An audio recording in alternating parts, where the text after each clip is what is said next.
শুভ সন্ধ্যা। Share বাজারের মূল খবর ডেইলি মার্কেট আপডেটে আপনাদের স্বাগতম।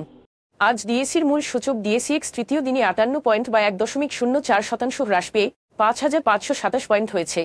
বাজারে লেনদেনের পরিমাণ ছিল 526 কোটি টাকা, যা আগের দিনের তুলনায় 21% কম।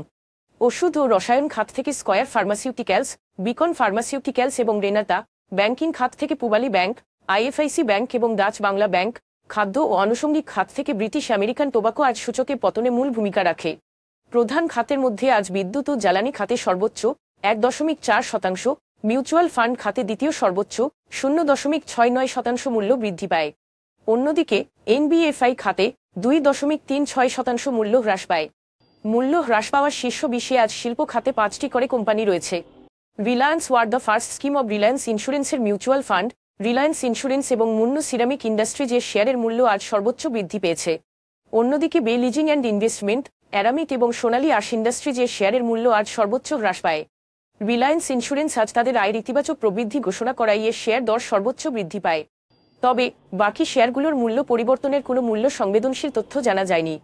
গত 3 মাসের গড় লেনদেনের তুলনায় আজ Bangladesh export import company, bank Asia এবং রিলায়েন্স ইন্স্যুরেন্সের লেনদেনের পরিমাণ উল্লেখযোগ্যভাবে বৃদ্ধি পেয়েছে। রিলায়েন্স ইন্স্যুরেন্স আজ তাদের আয়ের ইতিবাচক প্রবৃদ্ধি ঘোষণা করে, যার ফলে এই শেয়ারের প্রতি আগ্রহ প্রকাশ করে বিনিয়োগকারীরা, এবং এর জের ধরে আজ শেয়ারটির লেনদেন উল্লেখযোগ্যভাবে বৃদ্ধি পায় বলে ধারণা করা হচ্ছে।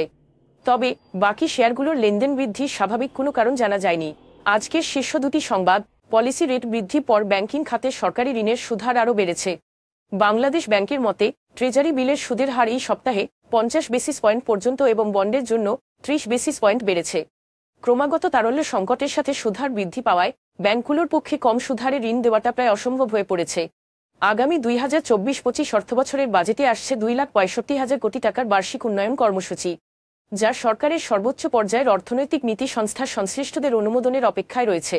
পরিবহন ও যোগাযোগ খাত বার্ষিক উন্নয়ন কর্মসূচি থেকে সবচেয়ে বেশি বরাদ্দ পাবে, দ্বিতীয় স্থানে বিদ্যুৎ ও জ্বালানি খাত, তৃতীয় স্থানে শিক্ষা খাত এবং চতুর্থ স্থানে আবাসন ও সম্প্রদায় খাত। তবে নতুন উন্নয়ন বাজেট দেশের জন্য অর্থনৈতিক অগ্রগতি বয়ে আনবে বলে আশা করা হচ্ছে। আজ এ পর্যন্তই।